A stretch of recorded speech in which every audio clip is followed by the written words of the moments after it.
O que acontece quando uma esposa devota é publicamente humilhada pela amante do marido? Você acha que ela desmorona em derrota? Pense de novo. Esta não é apenas uma história de infidelidade. É um relato de vingança calculada e transformação gloriosa. Você está prestes a testemunhar como uma mulher ridicularizada por seus vestidos simples orquestra uma queda tão épica, tão perfeitamente executada, que coloca um magnata de joelhos. Ela não apenas se vinga, ela redefine completamente o jogo. Fique atento, pois no momento em que uma esposa aparentemente submissa chega em alta costura e as câmeras começam a piscar, tudo muda. O salão de baile do majestoso Teatro Municipal de São Paulo, ou talvez o exclusivo Hotel Unique, brilhava com aquela luz incandescente que só o dinheiro antigo e a nova ambição podiam gerar. Era o Gala Anual Coração da Cidade, um evento-chave para a elite filantrópica da capital paulista. Lustres de cristal, pesados como cascatas congeladas, derramavam luz sobre mesas repletas de arranjos florais que custavam mais do que o aluguel mensal da maioria das pessoas. O ar estava carregado com um perfume caro, o tilintar das taças de champanhe e o murmúrio baixo e autossatisfeito dos personagens mais poderosos da cidade. Isabela Albuquerque se movia entre eles com a graça discreta que havia aperfeiçoado durante 15 anos de casamento com Rogério Albuquerque. Aos 42 anos, ela ainda era uma mulher de beleza clássica, com serenos olhos azuis e cabelo loiro mel preso em um coque simples e elegante. Naquela noite, ela vestia um vestido de seda azul safira escura de Glória Coelho. Era discreto, de bom gosto e com pelo menos 3 temporadas de idade. Em um mar de lantejoulas, plumas e decotes ousados, Isabela era um retrato de elegância atemporal, quase esquecível. Ela sabia disso e, na maioria das noites, se sentia confortável com isso. No entanto, naquela noite, se sentia diferente. Seu marido, Rogério, era um tubarão em um terno sob medida. Ele não estava apenas na sala. Ele era o dono da sala. Seu império imobiliário, Albuquerque Holdings, tinha seus tentáculos de aço e vidro envolvendo metade do skyline da Avenida Paulista. Ele era carismático, com uma risada sonora que atraía a atenção e um sorriso que podia desarmar seus concorrentes mais ferozes. Mas durante o último ano, esse sorriso raramente havia se dirigido a Isabela. Ela o viu do outro lado do salão presidindo uma tertúlia perto das exibições do Leilão Silencioso, e ao seu lado, praticamente fundida a ele, estava Tainá. Tainá Campos era tudo o que Isabela não era. Tinha 26 anos, com uma madeixa morena brilhante que caía sobre seus ombros e um corpo moldado em um reluzente vestido de lantejoulas douradas que deixava pouco à imaginação. Era uma influencer de redes sociais, uma estrela de reality TV, uma mulher cuja carreira inteira tinha se construído sobre ser vista. Sua risada era alta e gutural, um contraste marcante com os discretos cochichos das outras mulheres. Era a amante de Rogério, um fato que era talvez o segredo pior guardado em seu círculo social. A mão de Isabela apertou sua pequena clutch. Ela havia aceitado vir naquela noite pelo bem das aparências, uma frase que havia se tornado o lema não oficial de seu casamento. Rogério havia insistido. "É pelo hospital infantil, Isa. Temos que mostrar uma frente unida", havia dito, sua voz suave como mármore polido, enquanto seus olhos já estavam distantes, provavelmente em seu telefone, enviando mensagens para Tainá. Ela tomou um gole revigorante de seu champanhe e começou a lenta e familiar valsa de uma esposa de sociedade movendo-se de um círculo de conversa para outro, trocando elogios com pessoas que conhecia há anos. "Isabela, você está adorável", disse Margarida de Castro, cujo próprio vestido era um turbilhão de babados de Marta Medeiros. "Você também, Margarida", Isabela respondeu com um sorriso genuíno.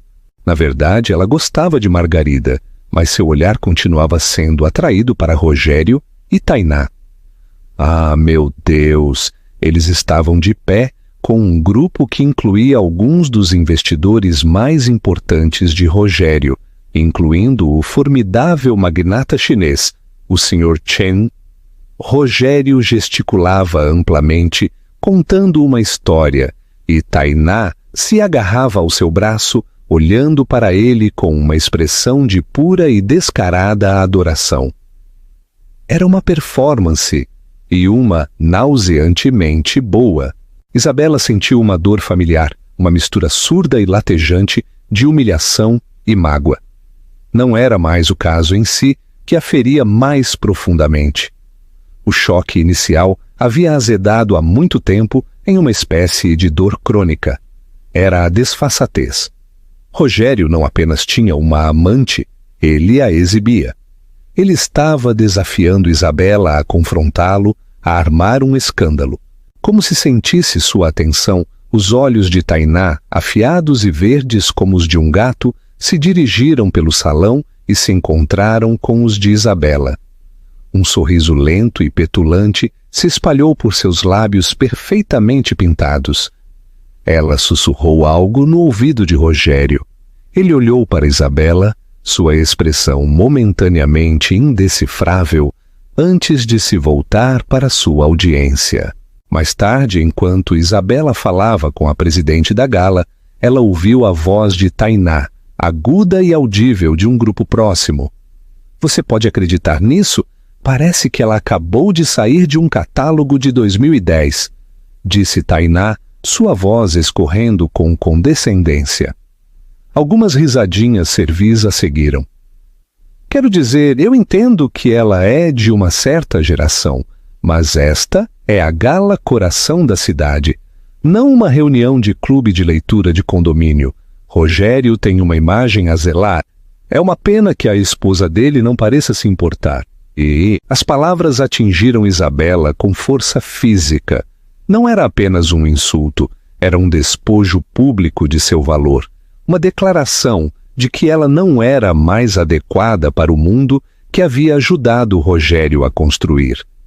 A mulher que havia organizado inúmeros jantares para seus clientes, que havia se lembrado dos nomes de seus filhos e seus vinhos favoritos, que o havia apoiado através de crises financeiras e batalhas corporativas, agora estava sendo descartada como uma relíquia antiquada pela mulher que dormia na cama de seu marido. Suas bochechas ardiam. Ela quis se virar, ir até lá e apagar o sorriso petulante do rosto de Tainá. Ela quis gritar com Rogério por permitir isso, por criar o ambiente onde tal falta de respeito podia florescer. Mas não o fez.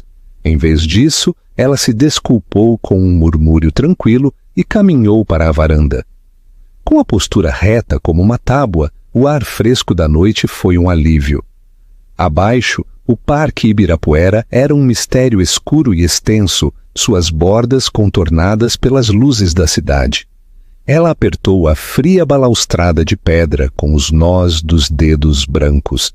Ela tinha sido uma tola. Sua dignidade, seu sofrimento silencioso, sua crença em manter uma frente unida. O que isso tinha lhe rendido? Havia sido interpretado não como força, mas como fraqueza, como permissão. Rogério a encontrou lá 10 minutos depois. "Aí está você", disse ele em um tom despreocupado, como se não tivesse ficado parado enquanto sua amante zombava dela. "O Sr. Chen está prestes a ir embora. Quero que nos despedimos, juntos." Isabela se virou para encará-lo com os olhos frios. "Eu ouvi o que ela disse, Rogério." Ele teve a decência de parecer momentaneamente desconfortável. Ele afrouxou a gravata. Tainá pode ser um pouco exagerada. Ela é jovem. Não entende as nuances do nosso mundo. As nuances? A voz de Isabela era perigosamente baixa. A nuance onde você permite que sua amante humilhe publicamente sua esposa enquanto você tenta fechar um negócio. Está isso no manual? Ele hesitou. Ah, pelo amor de Deus, Isabela, não seja tão dramática. Ele explodiu. Sua paciência, sempre escassa ultimamente com ela, evaporando. Foi um comentário tolo sobre um vestido. Um vestido? É disso que se trata? Se você quer um vestido novo, vá comprar um. Compre 10. Compre a porcaria da loja inteira. Você sabe que não me importo com o dinheiro. Isso foi tudo. Esse foi o cerne de seu desprezo. Ele pensou que se tratava de um vestido, ele pensou que sua dor, sua humilhação, toda a sua identidade podiam ser apaziguadas com uma tarde de compras. Ele não a via mais como uma parceira, nem mesmo como uma pessoa. Ela era apenas mais um de seus ativos, um que aparentemente havia se desvalorizado com o tempo. Você tem razão, disse ela. Sua voz de repente clara e completamente desprovida da emoção que ele esperava. É um comentário tolo sobre um vestido. Rogério olhou para ela, surpreso com sua repentina capitulação. Ele esperava lágrimas, recriminações, outra discussão exaustiva que não levaria a lugar nenhum. Seu plácido acordo o desarmou. Certo, disse ele cautelosamente. Então vamos nos despedir do Sr. Chen. Enquanto ela retornava ao deslumbrante salão de baile ao lado dele, apresentando a imagem perfeita da esposa que o apoia, algo dentro de Isabela mudou. A dor não desapareceu, mas se cristalizou. Endureceu em um único e nítido ponto de propósito. Rogério estava certo, não se tratava do vestido. Tratava-se de tudo o que o vestido representava, e ele, em sua arrogância, acabara de lhe entregar a arma de que precisava. Ele pensava que ela era uma relíquia de uma época passada.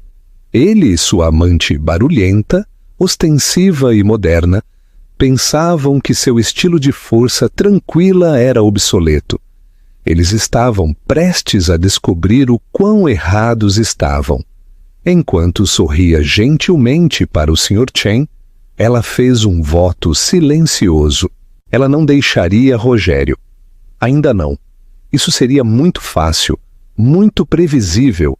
Não, ela não seria a esposa trágica que se desvanece na escuridão. Ela se tornaria a mulher que Rogério não podia se dar ao luxo de perder, e a mulher que Tainá nunca poderia esperar ser.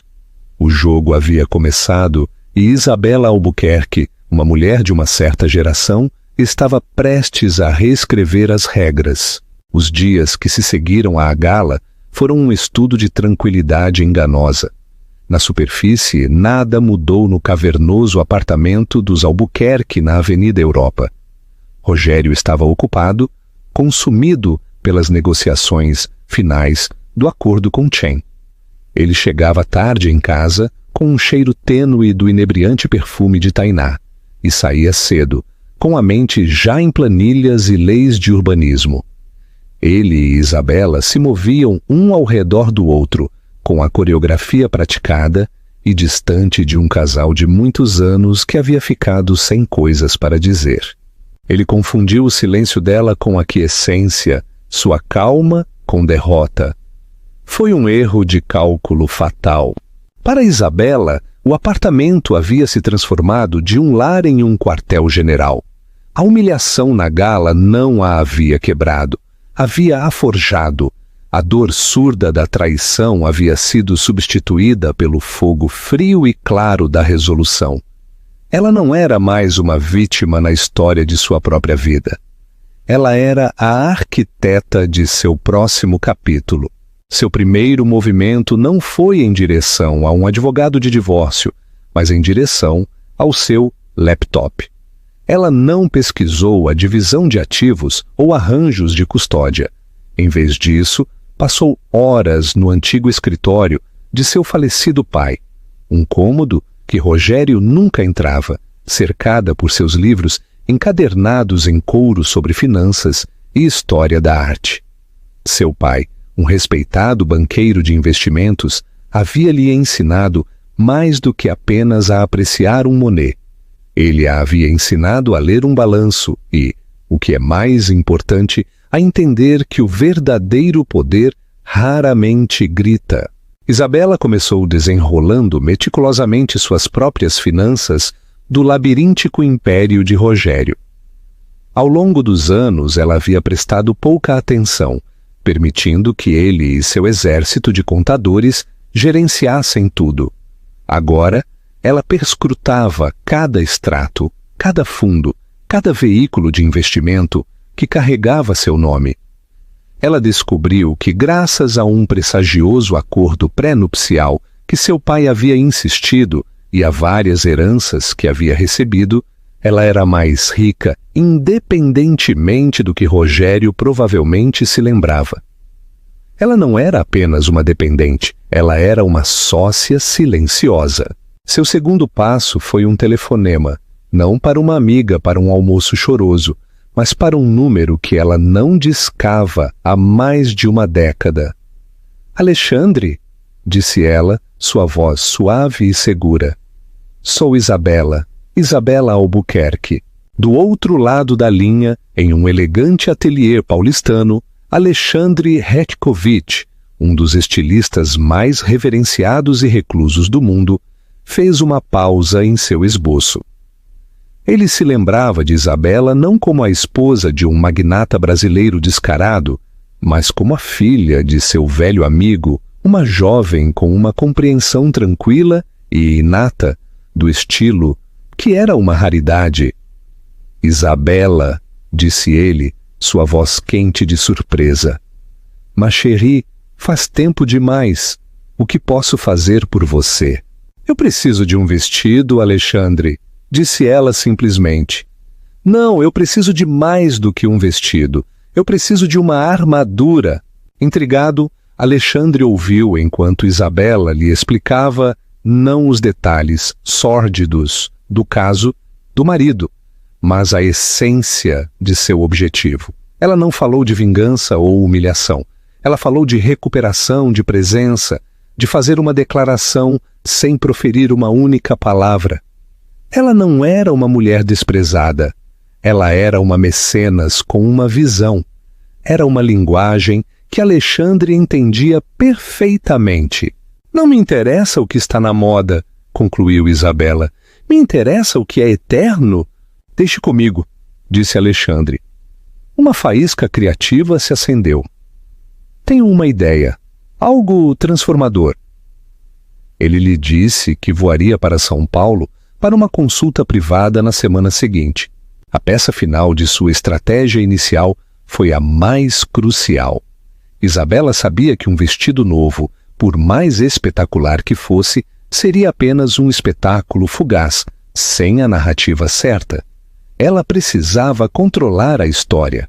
Para isso, ela recorreu aos melhores.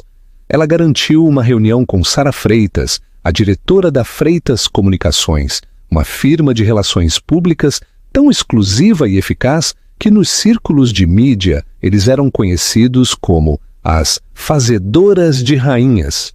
Sara era uma lenda, afiada, impecavelmente vestida e notoriamente seletiva com sua clientela. Ela não lidava com escândalos, ela construía legados. Elas se encontraram em um discreto salão de chá no Hotel Fasano.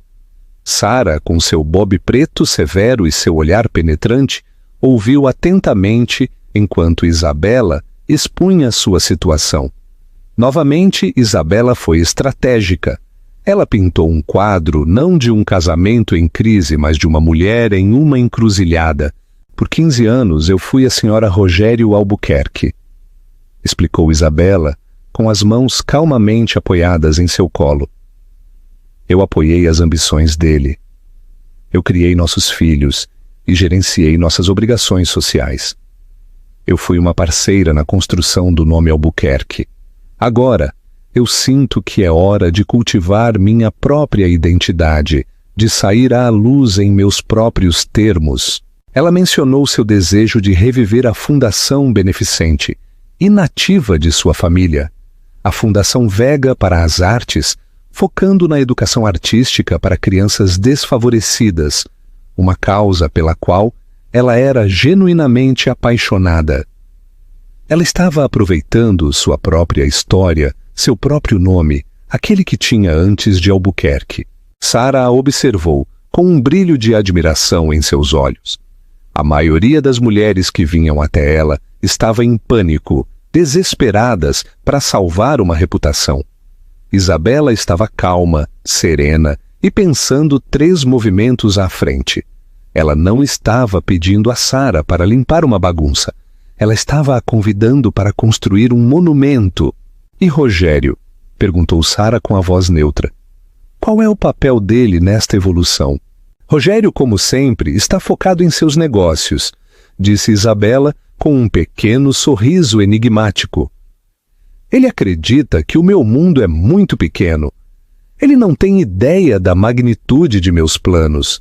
Ele pensa que minha maior ambição é redecorar a casa de veraneio em Trancoso. Os lábios de Sarah se curvaram em um raro sorriso cúmplice. Homens como seu marido muitas vezes sofrem de uma falta de imaginação quando se trata de suas esposas, observou. Eles veem a mulher com quem se casaram há 20 anos, não a mulher em que ela se tornou. Então você quer lançar sua fundação e você quer fazer isso de uma forma que seja impossível de ignorar. Exatamente, confirmou Isabela. O gala anual de mestres modernos no MASP é em 6 semanas, disse Sarah com a mente já trabalhando. É o evento mais fotografado da temporada de primavera, mais imprensa do que a gala Coração da Cidade por um fator de 10. Todos que são alguém na arte, nas finanças e na mídia estarão lá. Esse será o nosso palco. Um plano começou a se formar entre elas. Uma campanha cuidadosamente orquestrada de sussurros e vazamentos estratégicos. Eles plantariam histórias nas colunas certas, não sobre o caso, mas sobre o ressurgimento de Isabela Albuquerque. Histórias sobre a reativação do legado filantrópico de sua família, sobre sua paixão pela arte, sobre sua tranquila influência. Elas a construiriam peça por peça, criando uma narrativa tão convincente que para quando ela pisasse naquele tapete vermelho, ela não seria apenas a esposa de Rogério Albuquerque. Ela seria uma força por direito próprio. Quando Isabela voltou para o apartamento naquela tarde, Rogério estava em casa cedo pela primeira vez. Ele estava ao telefone, passeando pela sala de estar. Não, Tainá, você não pode vir, ele estava dizendo. Sua voz um grunhido baixo e frustrado. A gala do MASP é outra coisa, é só para a lista A, mesas corporativas. Minha mesa é para investidores. Ele fez uma pausa. Não se trata de você. É sobre negócios. Isabela passou por ele, um fantasma em sua própria casa. Ele mal olhou para ela. Ele estava muito ocupado gerenciando as expectativas de sua amante, completamente alheio à tranquila revolução que estava sendo tramada a poucos metros de distância. Ele estava travando a batalha errada, vigiando a frente errada. Ele estava tão concentrado na barulhenta e ofuscante distração de Tainá que não percebeu a silenciosa mudança tectônica que estava ocorrendo logo abaixo de seus pés. A esposa que ele dava por garantida estava tranquilamente afiando suas armas, reunindo seus aliados e se preparando para subir a um palco que ele não podia controlar. As 6 semanas que antecederam a gala do MASP foram uma aula magistral de sutileza. Enquanto Rogério estava consumido, pelas etapas finais e frenéticas de seu acordo com Chen, um acordo que Isabela sabia que estava se tornando mais complicado do que ele deixava transparecer. Ela estava silenciosamente construindo sua coalizão. Esta não era uma guerra a ser vencida com gritos em seu hall de mármore, mas com almoços discretos, amizades reacendidas e o gotejamento lento e constante de informação para os canais certos. Sua primeira e mais importante aliança foi com uma mulher chamada Bia Dubois, a viúva de um diplomata e uma figura venerada no mundo da arte. Bia era prima de Alexandre, o estilista, uma mulher que se movia com a tranquila autoridade de alguém que havia visto impérios ascenderem e caírem entre coquetéis. Ela tinha sido uma querida amiga da mãe de Isabela, e Isabela sempre havia admirado sua sabedoria e seu conhecimento enciclopédico da sociedade paulistana. Elas se reuniram no A Casa do Porco Bar, um baluarte de charme do velho mundo que se sentia a um mundo de distância dos locais da moda e transitórios que Tainá frequentava. Sobre taças de vinho verde, Isabela expôs a história completa, sem esconder nada. Ela falou do caso de Rogério, da zombaria pública de Tainá e da profunda subestimação de seu marido. Bia ouviu, seu rosto elegantemente enrugado, sem trair nada além de uma concentração pensativa. Quando Isabela terminou, ela se inclinou sobre a mesa e deu um tapinha na mão dela. "Minha querida", disse sua voz um murmúrio baixo e culto. "Homens como Rogério Albuquerque constroem seus mundos sobre os alicerces que suas esposas lhes fornecem. Eles se acostumam tanto com a estabilidade que se esquecem que o alicerce está lá, até que ele racha.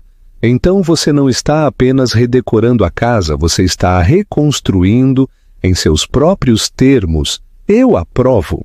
A aprovação de Bia foi mais do que um consolo. Foi uma chave. Abriu portas que haviam estado fechadas para Isabela por anos. Portas que Isabela nem sequer havia percebido que queria atravessar. De repente, Isabela era co-anfitriã de uma exposição privada em uma galeria na Vila Madalena, reintroduzindo-se com Bia a curadores de museus, artistas e, o mais importante, aos filantropos de velha estirpe da cidade. As mesmas pessoas cujo respeito Rogério ansiava, mas nunca podia comandar por completo. Eles viram em Isabela não o apêndice de Rogério, mas a filha de um homem que haviam respeitado e uma mulher de substância por direito próprio. Eles falaram de sua fundação revivida, a Fundação Vega, para as artes, com genuíno interesse. Sua paixão era autêntica, seu conhecimento da história da arte profundo. Ela não era uma esposa entediada procurando um passatempo. Ela era uma pessoa séria com uma missão séria. Enquanto isso, Sara Freitas e sua equipe estavam fazendo sua mágica na imprensa. Não houve vazamentos escandalosos sobre o caso. Isso teria sido muito grosseiro, muito à la Tainá. Em vez disso, uma narrativa diferente começou a tomar forma.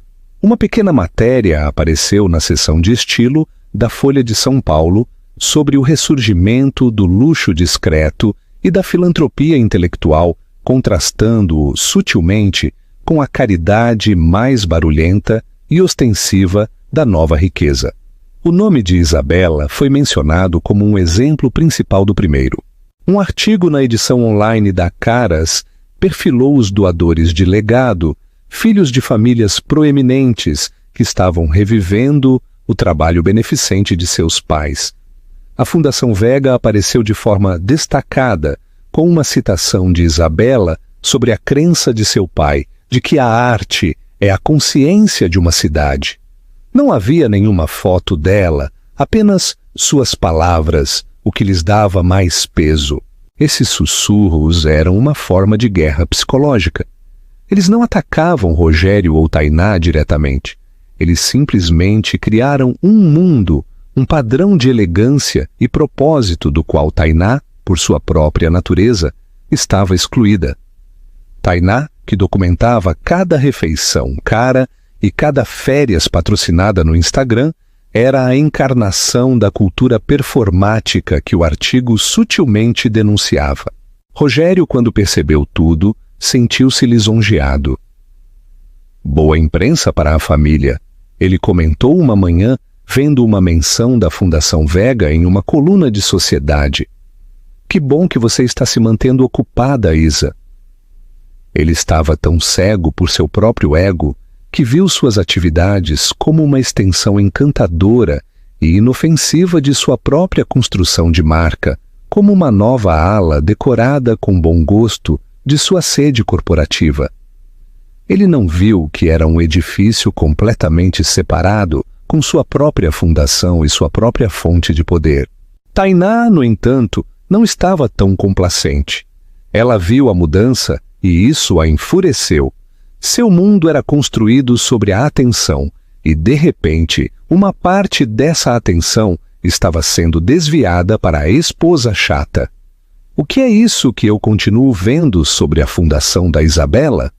Ela exigiu de Rogério uma noite em seu loft elegante e minimalista no Jardim Europa. Um loft pago por uma sociedade limitada, conectada à Albuquerque Holdings. Ela está fazendo parecer que é a próxima princesa Isabel. É vergonhoso. As pessoas vão pensar que você não pode controlar sua própria esposa. Não é nada, querida.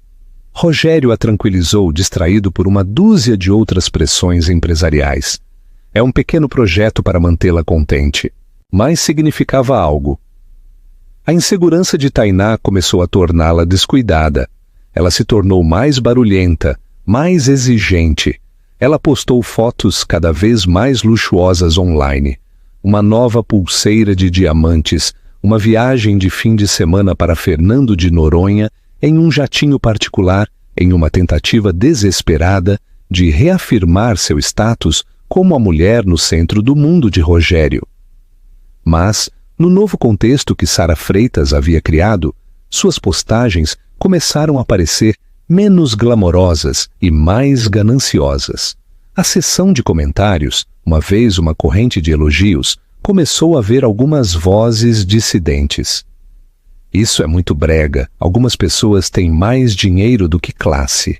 A aliança final, e talvez mais crítica de Isabela, foi forjada no mundo que Rogério mais respeitava. As finanças. Ela almoçou com Miguel Correia, um incorporador rival e um homem que Rogério havia superado em uma guerra de lances particularmente desagradável 5 anos antes.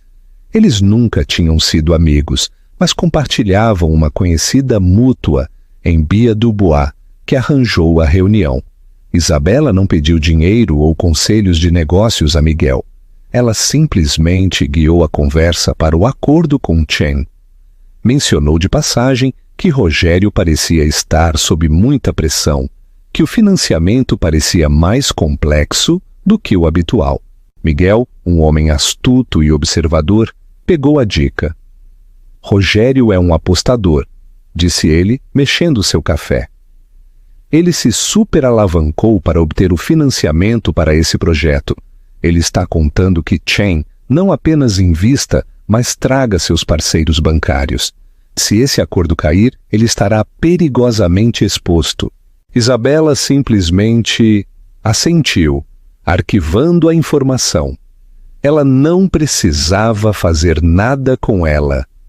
Ela só precisava sabê-la. O conhecimento, ela estava redescobrindo, era a forma definitiva de poder. Na véspera da gala do MASP, Alexandre chegou de São Paulo com uma equipe e várias bolsas de roupas grandes e muito seguras. Ele se instalou em uma das suítes de hóspedes do apartamento dos Albuquerque, que ele transformou em um provador privado. Quando Isabela viu o vestido pela primeira vez, ela ofegou. Não era um vestido. Era uma obra-prima. Não era barulhento ou chamativo. Não clamava por atenção. Ela a comandava. Era uma coluna de seda azul meia-noite celestial, tão escura que era quase preta, que parecia absorver a luz ao seu redor. Mas a arte estava nos detalhes. Milhares de minúsculas contas de platina costuradas à mão formavam uma constelação abstrata impressionante, que caía em cascata por um ombro e através do corpete, acumulando-se em seu quadril antes de se espalhar pelo comprimento do vestido. Era elegante, poderoso e absolutamente único. Era uma armadura forjada com seda e luz de estrelas. "É você, Cherie", disse Alexandre em voz baixa, forte, serena, com um universo de fogo dentro. Enquanto estava de pé na frente do espelho, ela não viu a mulher que havia chorado na varanda do Teatro Municipal. Ela viu a filha de seu pai. Ela viu uma mecenas das artes. Ela viu a diretora da Fundação Vega.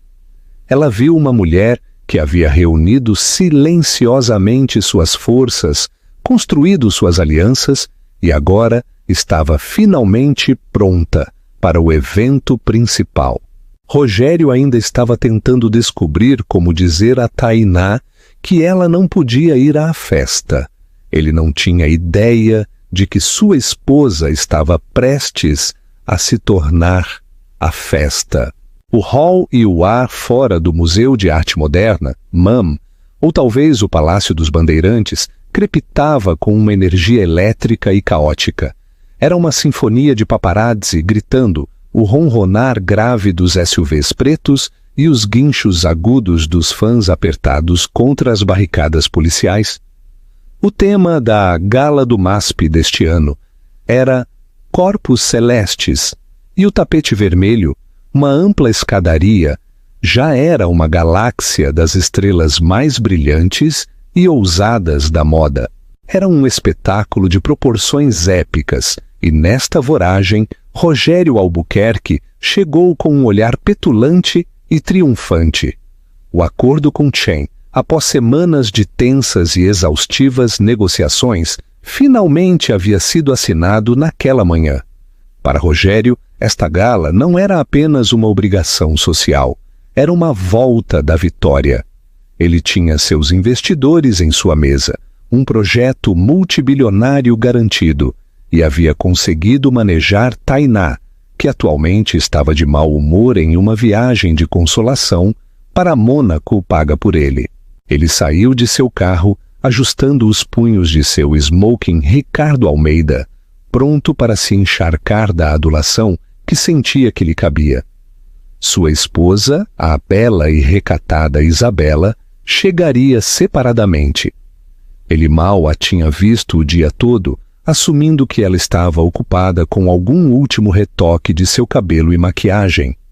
Ele fez sua obrigatória aparição no tapete vermelho, sorrindo para as câmeras, apertando a mão de um vereador da cidade e desfrutando do brilho de seu sucesso. Ele estava presidindo uma tertúlia na metade das escadas, aceitando felicitações de um incorporador rival quando a atmosfera mudou repentinamente. Começou como um murmúrio na base da escadaria, uma onda de excitação que rapidamente se transformou em um rugido. A caótica saraivada de flashes dos fotógrafos que havia se dispersado entre uma dúzia de celebridades diferentes, de repente se coesionou, focando com intensidade laser em um único ponto. Cada câmera, cada lente, cada olho se voltou para uma nova chegada. Rogério estreitou os olhos, irritado por ter sido destituído de seu protagonismo. Ele viu que um carro parou, um discreto Maybach preto, e dele emergiu uma mulher. Por um momento, seu cérebro não processou o que estava vendo. Era Isabela, mas não era a Isabela que ele conhecia. A mulher no tapete vermelho não era a esposa tranquila e discretamente vestida que ele dava por garantida. Este era um evento celestial em forma humana. O vestido de Alexandre Hershkovich era mais do que um vestido. Era uma declaração de poder. A seda meia-noite absorvia a luz dura dos flashes e a refletia como um suave e etéreo brilho. O trabalho de contas de platina cintilava como uma nebulosa recém-descoberta, capturando a luz a cada movimento elegante. Seu cabelo, geralmente preso em um coque simples, estava recolhido em um intrincado estilo régio que realçava a coluna elegante de seu pescoço. Em suas orelhas não estavam seus habituais brincos de pérolas, mas um par de impressionantes brincos pendentes de diamantes que pareciam luz de estrelas capturada. Ela não subiu as escadas apressadamente.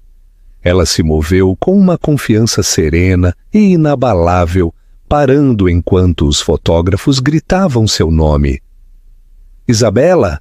À sua esquerda, Isabela! Olhe aqui!» Eles não gritavam Albuquerque, eles gritavam seu nome. Rogério ficou imóvel, com uma taça de champanhe meio vazia na mão. Seus investidores, incluindo o Sr. Chen, ficaram em silêncio ao lado dele. Todos os olhos deles estavam fixos em Isabela. Ele podia sentir a surpresa, a admiração, a reavaliação deles. Mas o vestido foi apenas a salva inicial. Quando Isabela chegou ao topo das escadas, ela não foi apenas recebida pelas saudações habituais, mas por Sara Freitas, que a guiou sem problemas em direção a um grupo de repórteres da Vogue, Folha de São Paulo e da agência Estadão. Os pesos pesados da mídia. Isso não foi uma coincidência. Isso foi uma emboscada. «Isabela, você está absolutamente deslumbrante», disse uma conhecida jornalista de moda. «Alexandre Ertikovitch, é claro, faz anos que ele não veste uma paulistana. Como você o convenceu?» Isabela esboçou um sorriso tranquilo e radiante que foi transmitido em telas de todo o mundo. «Alexandre é um velho amigo da família», disse ela, sua voz clara e firme. Ele entendeu o espírito do que eu queria alcançar esta noite. Isto não é apenas moda, é arte e o poder da arte para transformar. Rogério observou um nó de pavor apertando em seu estômago. Esta não era a sua Isabela tranquila e modesta. Esta era uma estranha impecável, eloquente e formidável. Então veio o golpe de mestre. Um repórter da Folha se adiantou. «Isabela, houve rumores por semanas. Você pode confirmar os rumores sobre a Fundação Vega?» Este era o momento. Esta era a culminação de 6 semanas de planejamento, de alianças silenciosas e sussurros estratégicos. «Eu posso!» disse Isabela, seu olhar abrangendo as câmeras, aparentemente alheia ao marido, que estava a apenas 20 pés de distância. «Tenho o prazer de anunciar formalmente esta noite que, após anos de inatividade, estou relançando a fundação de minha família. A Fundação Vega para as Artes é dedicada a financiar a educação artística nas comunidades mais desfavorecidas de São Paulo». Ela continuou repetindo as mensagens-chave que Sara Freitas havia lhe incutido. Em um mundo focado em construir mais alto e mais rápido, muitas vezes esquecemos de nutrir a alma de nossa cidade. A Fundação Vega garantirá que a próxima geração de artistas, sonhadores e inovadores tenha a chance de florescer. Então veio a reviravolta que aterrissou como um golpe no corpo de Rogério.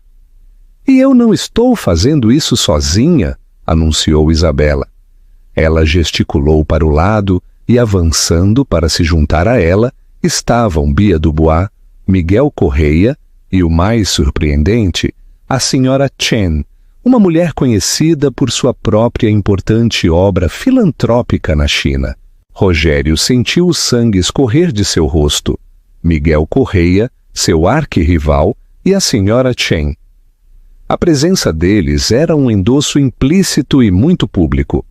Ele viu a expressão no rosto do Sr. Chen, uma mistura de surpresa e profundo respeito dirigida inteiramente a Isabela.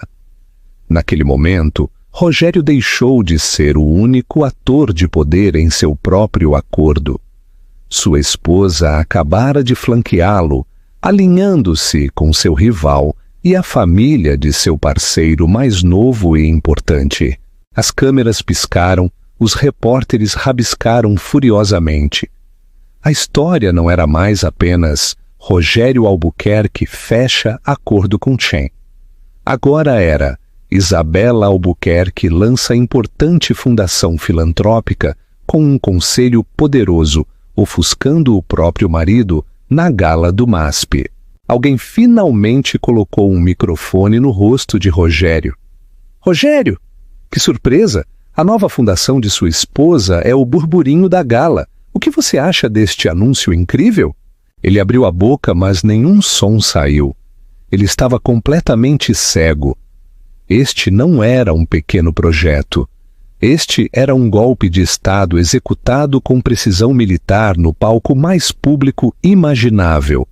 Ele olhou para Isabela, que finalmente encontrou seu olhar através do mar de repórteres. Não havia raiva em seus olhos, nem triunfo vingativo. Havia apenas uma força fria e tranquila que ele nunca havia visto antes. Era o olhar de uma mulher que finalmente havia compreendido seu próprio valor. Uma mulher que não precisava mais de sua permissão ou aprovação. Ele sentiu uma onda de tontura. Ele viu os sorrisos zombeteiros nos rostos de seus concorrentes. Ele viu o olhar calculista nos olhos do Sr. Chen. Ele havia passado o dia celebrando uma vitória empresarial, acreditando que era o rei de seu universo. Mas enquanto as câmeras piscaram e o mundo observava, ele percebeu a devastadora verdade. Sua esposa, a mulher que ele havia desprezado e permitido que sua amante zombasse, acabara de construir seu próprio reino. E ela o havia construído bem no centro de seu desenho, um novo mapa de poder, onde ele não era mais o governante indiscutível. Os alicerces de seu mundo não apenas tinham rachado, eles tinham se estilhaçado. A repercussão da gala do MASP não foi uma forte explosão, mas uma série de ondas de choque silenciosas e devastadoras que desmantelaram o mundo de Rogério Albuquerque de dentro para fora. Começou na manhã seguinte, antes que o sol tivesse se levantado completamente sobre o Rio Pinheiros. Rogério, acordado após uma noite agitada, viu os primeiros alertas em seu telefone. As edições online das principais publicações da cidade estavam ao vivo e seu veredicto era unânime. Seu acordo com Chen, duramente ganho, o suposto feito culminante de seu ano, foi relegado a uma coluna densa e cheia de jargão na página de negócios. Mas as capas das seções de estilo e sociedade, o espaço digital e impresso que moldava as opiniões do mundo em que ele vivia, eram outra história. Elas eram um santuário para Isabela. A Vogue publicou uma extensa galeria de fotos sob o título O Golpe Celeste de Isabela Albuquerque, mais do que um vestido, uma declaração. O artigo desmembrou seu look não apenas como uma escolha de moda, mas como uma declaração política. Em um mar de glamour emprestado e tendências fugazes, escreveu o jornalista. Isabela Albuquerque, em um Alexandre Hertkovich, sob medida, nos lembrou o poder duradouro da história pessoal e do propósito discreto. Ela não apenas usou um vestido, ela habitou uma ideia. A folha foi ainda mais impactante. O renascer de uma filantropa, a Fundação Vega toma o protagonismo ao sair, Isabela Albuquerque das Sombras. A peça elogiou sua iniciativa, enquadrando-a como um antídoto necessário à caridade transacional da elite do novo dinheiro. Detalhou o impressionante conselho que ela havia reunido.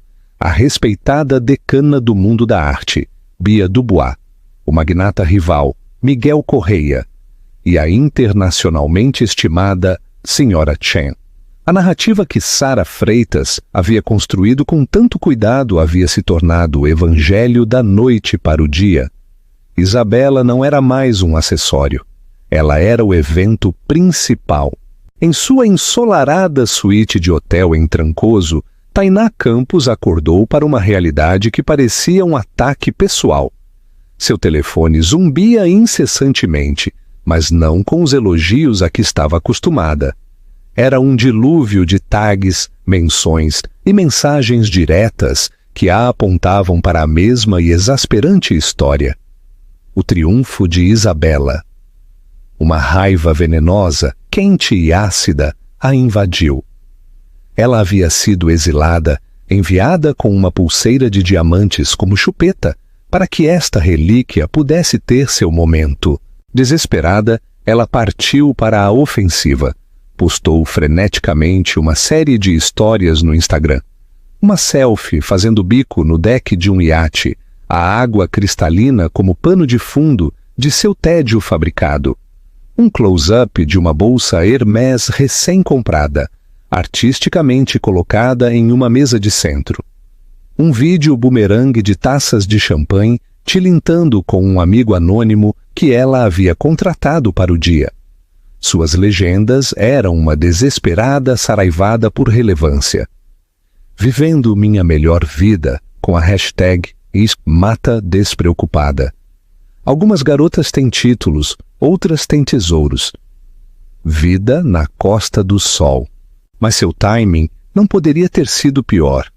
Pela primeira vez, o mundo estava, de fato, despreocupado com Tainá Campos.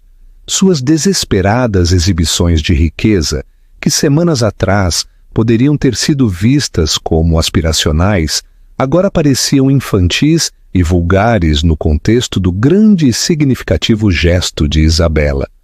A seção de comentários, uma vez sua caixa de ressonância pessoal de adoração, tornou-se um pelotão de fuzilamento. Enquanto você posta selfies, a esposa dele está mudando o mundo. Isso é muito brega. Leia a sala. Classe versus lixo. E todos nós sabemos qual você é. Essa hashtag, Remicho Despreocupada, parece muito preocupada. O último prego no caixão de sua imagem pública não veio de um troll, mas de seu agente. A ligação veio à tarde. Tainá, disse ele, sua voz tensa e desprovida de sua habitual bajulação. Aquela campanha de relógios de luxo que estávamos fechando. Eles estão retirando a oferta. O quê? Por quê? Ela guinchou. A taça de champanhe tremia em sua mão. A marca deles é sobre elegância atemporal, Tainá.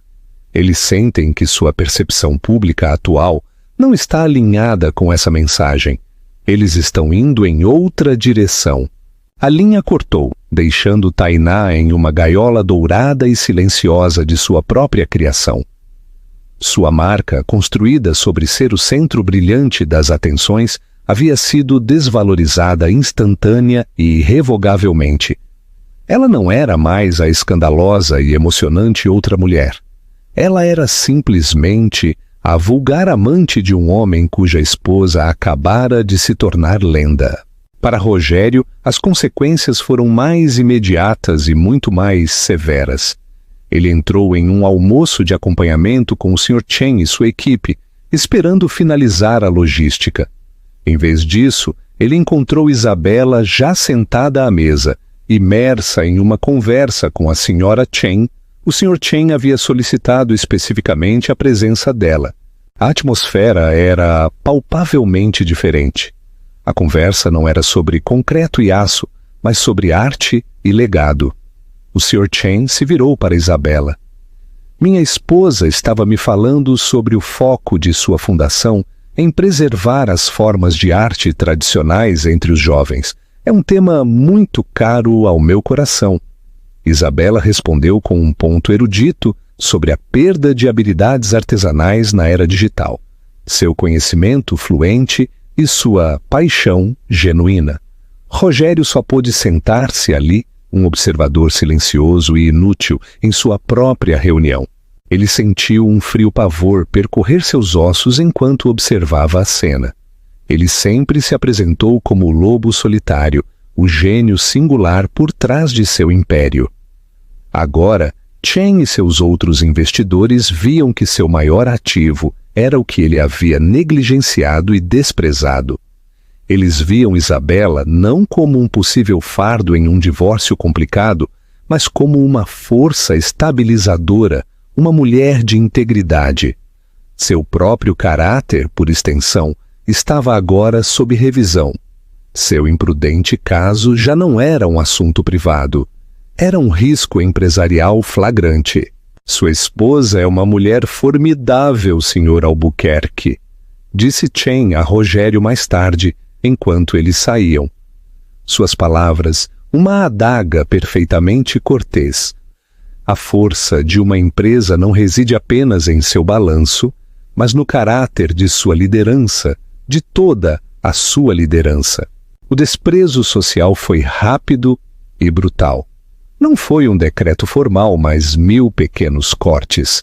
Ele ligou para seu companheiro de golfe habitual, um homem que conhecia há 20 anos apenas para se deparar com uma desculpa esfarrapada e inacreditável sobre uma dor nas costas. Os convites para jantares privados e escapadelas de fim de semana simplesmente pararam de chegar. As esposas de seus amigos e parceiros de negócios, que uma vez haviam tolerado a presença de Tainá com sorrisos forçados, agora o cumprimentavam com uma frieza gélida antes de se virarem. Eles ficaram inequivocamente do lado de Isabela. Ela não havia pedido isso. Ela não tinha que fazer isso.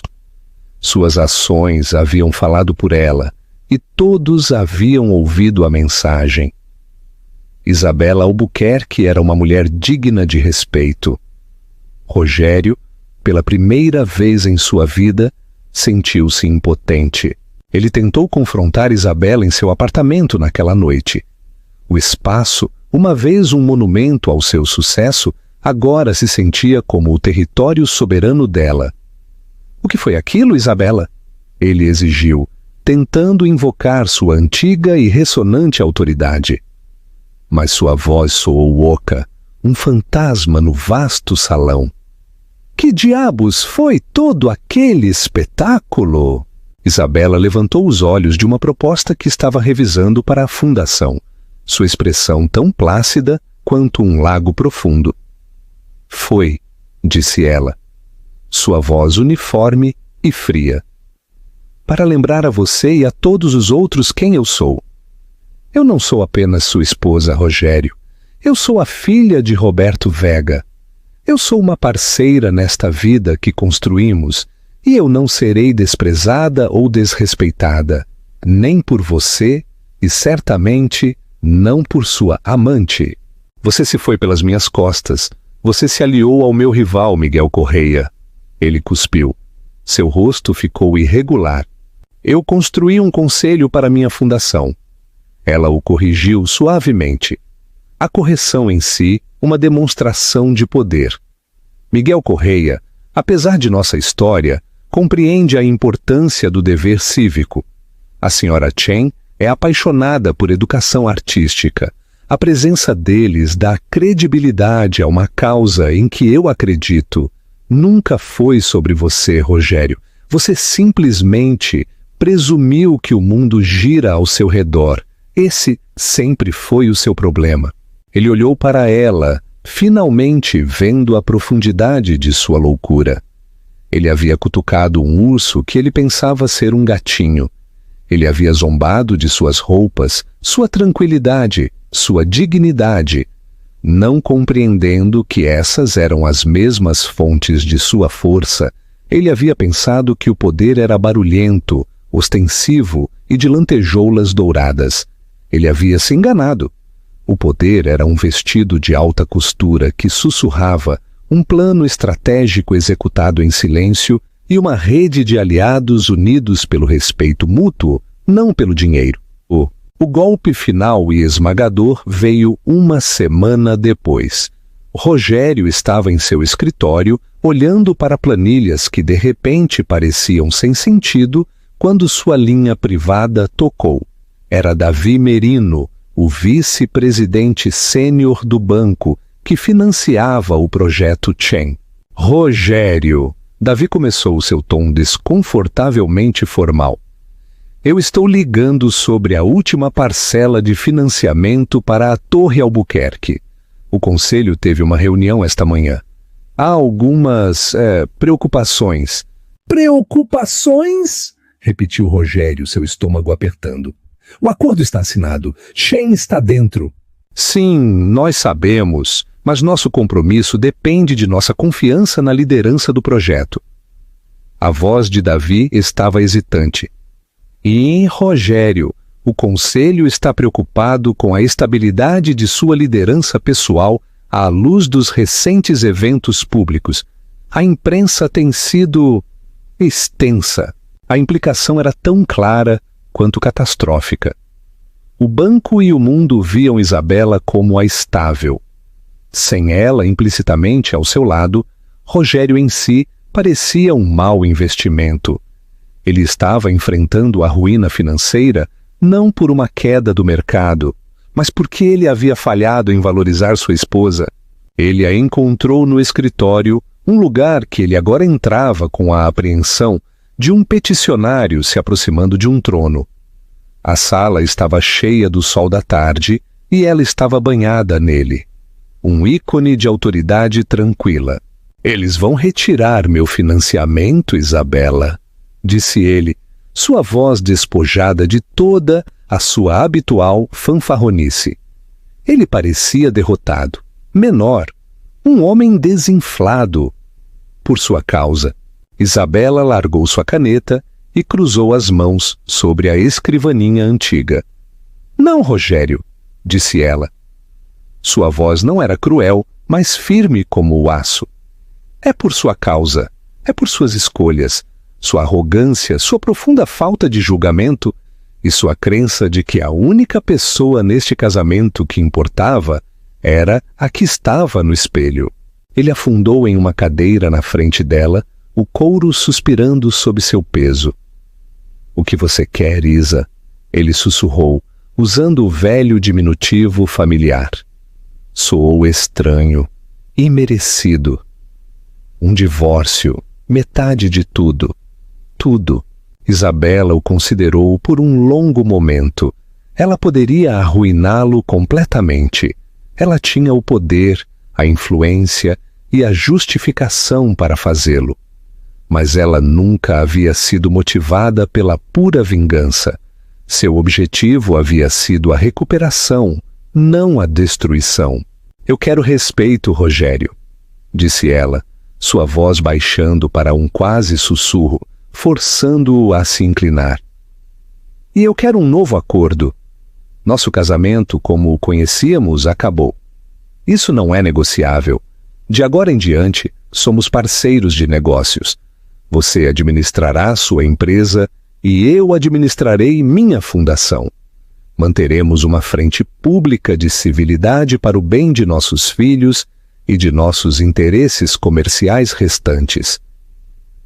Ela fez uma pausa, deixando o peso de suas palavras assentar.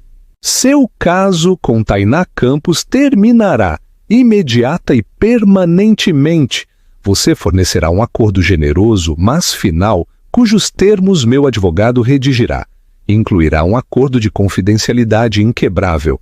Ela desaparecerá de nossas vidas e do olho público. Se ouvir uma única postagem críptica nas redes sociais dela, esse acordo será anulado. Isso está claro? Ele só pôde acenar com os olhos arregalados. Viveremos nesta casa como coabitantes, mas não como um casal. Assistiremos a funções importantes juntos, quando necessário como parceiros na empresa Albuquerque Vega, mas nossas vidas privadas serão completamente separadas. Estes são os meus termos. Eles não são negociáveis. Rogério olhou para a mulher à sua frente, serena, poderosa e em completo controle. E ele soube que não tinha escolha. Ele havia perdido. Ele estava tão ocupado menosprezando sua esposa, tão confiante em sua mansidão, que nunca a viu se elevar acima dele. Ele a sentiu lentamente, o arquiteto de um império que desmoronava posto de joelhos não por uma recessão do mercado ou um predador corporativo, mas pela vontade tranquila e indomável da mulher, cujo vestido ele tinha deixado sua amante rir. Isabela Albuquerque não apenas havia vencido a batalha, ela havia redesenhado todo o mapa de seu mundo. E neste novo mundo, ela era e sempre seria a rainha. Comentário final. A história de Isabela é um poderoso lembrete de que a verdadeira força não reside em ser a voz mais alta na sala. Trata-se de uma confiança tranquila, um pensamento estratégico e o conhecimento de seu próprio valor infinito. Ela transformou a humilhação em empoderamento e deu a todos que a subestimaram uma lição que eles jamais esqueceriam. O que você achou do épico retorno de Isabela? Você já testemunhou um momento em que alguém deu a volta por cima, completamente na frente de seus detratores? Compartilhe seus pensamentos e suas próprias histórias nos comentários abaixo. Lemos cada um deles. Se você foi cativado por esta história de drama e triunfo, por favor, dê um like neste vídeo e compartilhe com alguém que precise se lembrar de seu próprio poder. E não se esqueça de se inscrever no canal e ativar o sino de notificações para não perder nenhum outro incrível drama da vida real.